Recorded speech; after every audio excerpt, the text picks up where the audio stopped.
I don't really have much to say about this question. Hopefully, we just kind of have good senses of what these words mean. Maybe this is a trust your instincts kind of situation, but I totally get that if you're watching this video, it's because you didn't have strong instincts about this. It's more like a vocab question. Um, at the very least, notice what they're testing based on the answer choices, and just notice, well, if I don't know these words, there's nothing really I can do in the moment to solve this question and to like figure it out. I just got to go with what feels good and then move on. And the chances you get it wrong are higher than usual, but you don't want to waste time trying to figure it out. There's nothing to figure out. You either know what these words mean or not. The answer is C.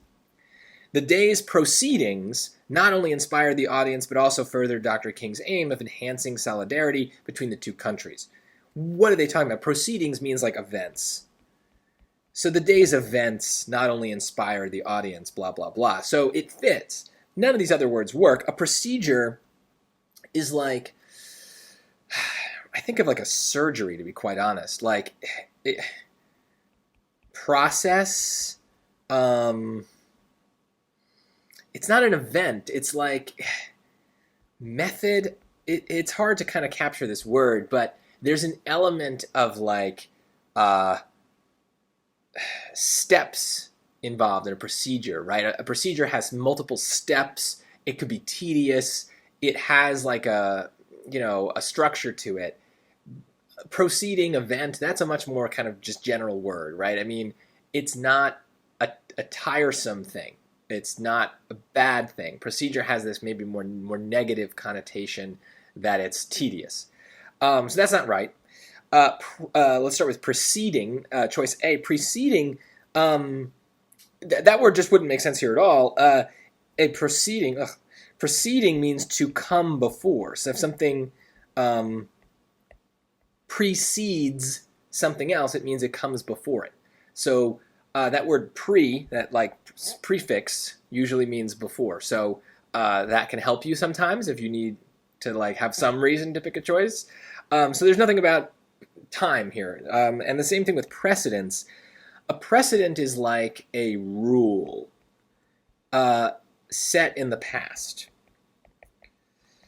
So the context where you'd normally see a precedent is like in government or law.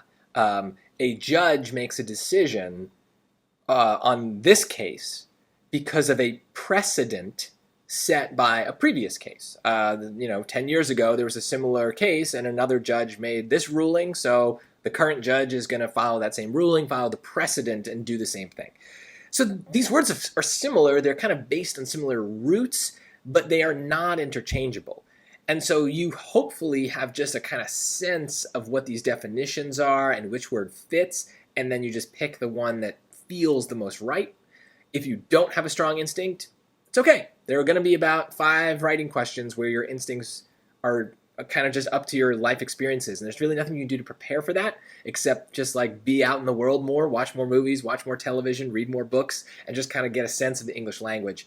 And if you don't have a strong instinct, pick whatever's strongest and move on, because there will be more questions to come that you should spend your time on, because you can, in those cases, prove your answers.